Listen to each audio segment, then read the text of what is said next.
Presiden Amerika Serikat Donald Trump mencalonkan Kevin Warsh untuk menggantikan Jerome Powell sebagai Ketua Federal Reserve di Fed. Pencalonan ini mengakhiri proses panjang setelah gejolak luar biasa di sekitar Bank Sentral AS sejak Trump hampir terus-menerus melancarkan kritik keras terhadap The Fed di bawah kepemimpinan Powell. Warsh kini harus menjalani proses konfirmasi di Senat.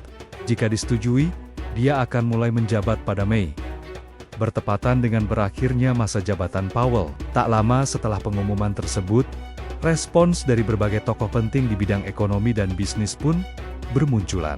Sebagian besar menilai Warsh sebagai pilihan yang kompeten, meski ada pula yang menyuarakan kekhawatiran terkait rekam jejaknya. Trump memilih Kevin Warsh, mantan eksekutif perbankan, dan mantan gubernur Bank Sentral, untuk memimpin Federal Reserve. Berikut pandangan sejumlah tokoh utama di dunia ekonomi dan bisnis, dilansir dari Business Insider, Sabtu 31 Januari tahun 2026. Mantan CEO dan Co-CEO PIMCO, sekaligus profesor di Wharton, Mohamed El-Erian, dalam unggahannya di X, mengucapkan selamat terkait pencalonan Warsh. Ekonom ternama ini menilai Warsh memiliki kombinasi kuat antara keahlian mendalam, pengalaman luas, dan kemampuan komunikasi yang tajam. Sebelumnya, pada awal Januari El-Erian menulis di X bahwa penyelidikan Departemen Kehakiman terhadap Jerome Powell berpotensi merusak kredibilitas The Fed yang posisi publiknya sudah rapuh. Ekonom Harvard dan mantan penasihat ekonomi utama Presiden Barack Obama, Jason Furman, menulis di X bahwa Warsh jauh melampaui standar yang dibutuhkan, baik dari sisi substansi maupun independensi, untuk menjadi Ketua Federal Reserve. Prinsipal dan Kepala Ekonom RSMAS LLP, Joseph Bruce menilai Warsh memenuhi syarat untuk memimpin The Fed, namun menekankan bahwa dia perlu diuji secara mendalam terkait independensi bank sentral, agenda reformasi, serta rencananya mengurangi neraca The Fed. Warsh dinilai memiliki beragam pandangan dan rekam jejak yang menimbulkan kekhawatiran signifikan tentang bagaimana dia akan bertindak dalam krisis keuangan dan ekonomi. Senior Fellow di Brookings Institution, Robin Brook, menulis di X bahwa Warsh merupakan pilihan yang sangat baik sebagai ketua The Fed dan dikenal sebagai figur hawkish. Namun, dia juga menyoroti respons pasar yang relatif datar sesaat setelah pengumuman tersebut. Sementara itu, ekonom peraih Nobel sekaligus profesor riset di Graduate Center, City University of New York, Paul Krugman, melontarkan kritik keras terhadap pencalonan Warsh. Dalam tulisannya di Substack, Krugman mengatakan, banyak laporan media menggambarkan Warsh sebagai hawk kebijakan moneter. Krugman merujuk pada rekam jejak Warsh saat menjadi anggota Dewan Gubernur Federal Reserve dengan menyebut bahwa dia secara keras menentang upaya The Fed untuk mendorong pertumbuhan ekonomi.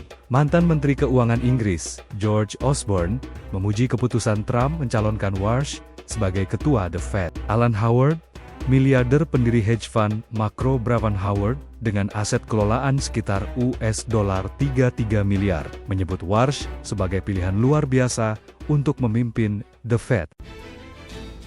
The Fed mempertahankan suku bunga acuan di kisaran 3,5 hingga 3,75% sesuai ekspektasi pasar. Dengan ketua The Fed, Jerome Powell menilai prospek ekonomi Amerika Serikat membaik, meski inflasi masih di atas target. Sementara pasar memperkirakan penurunan suku bunga baru berpeluang terjadi pada 2026 dan merespons tenang sikap Powell yang menolak membahas konflik politik dengan Presiden Donald Trump. Harga emas melesat ke rekor tertinggi di atas $5.100 per ons pada perdagangan di hari Senin seiring dengan meningkatnya minat investor terhadap aset safe haven di tengah memanasnya ketegangan geopolitik. Emas spot melonjak 2% menjadi $5.077 per ons setelah sempat menyentuh rekor $5.110.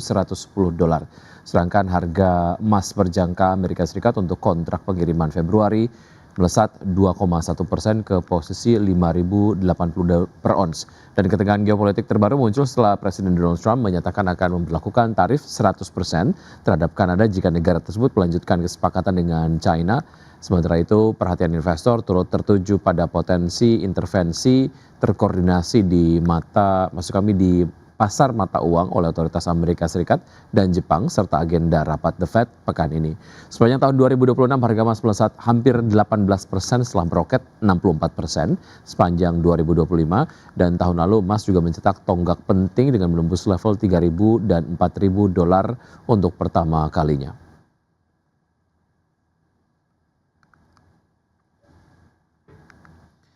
Ya, selanjutnya bisa dari bursa global, bursa Wall Street yang ditutup menguat untuk sesi keempat berturut-turut pada hari Senin, seiring investor bersiap menghadapi rilis laporan keuangan emiten berkapitalisasi besar, serta update kebijakan suku bunga dari The Federal Reserve yang dijadwalkan pekan ini. S&P 500 dan juga Nasdaq Composite masing-masing tercatat level tertinggi dalam lebih dari sepekan dan menorehkan rangkaian kenaikan terpanjang sejak Desember. Kita lihat data selengkapnya, indeks Dow Jones Industrial Average ditutup naik 0,4% ke posisi 49.412, S&P 500 menguat 0,5% di level 6.920 dan Nasdaq Composite naik 0,43% ke posisi 23.601.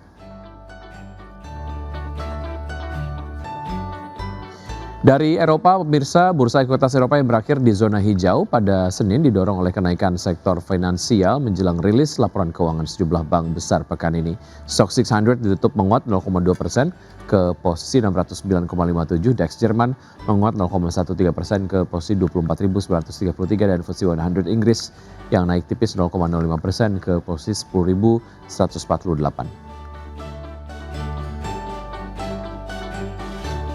Ya, pemirsa, dalam rangka mempererat hubungan antar perusahaan dan membuka peluang kerjasama baru, Asosiasi Emiten Indonesia berkolaborasi dengan Infovesta menggelar Padel Tournament 2026 di kawasan Jakarta Selatan. Ya, turnamen ini diikuti oleh ratusan peserta yang berasal dari beragam perusahaan di bawah naungan Asosiasi Emiten Indonesia. Olahraga kini bukan hanya sekedar kebugaran, namun juga menjadi ajang untuk memperluas jaringan profesional.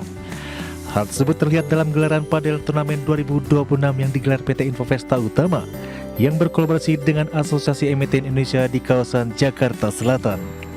Selain untuk menyalurkan hobi, gelaran turnamen ini bertujuan untuk membuka peluang kerjasama dan pererat komunikasi antar anggota. Selaras dengan tema tahun ini, Where Connection Start and Opportunities Grow.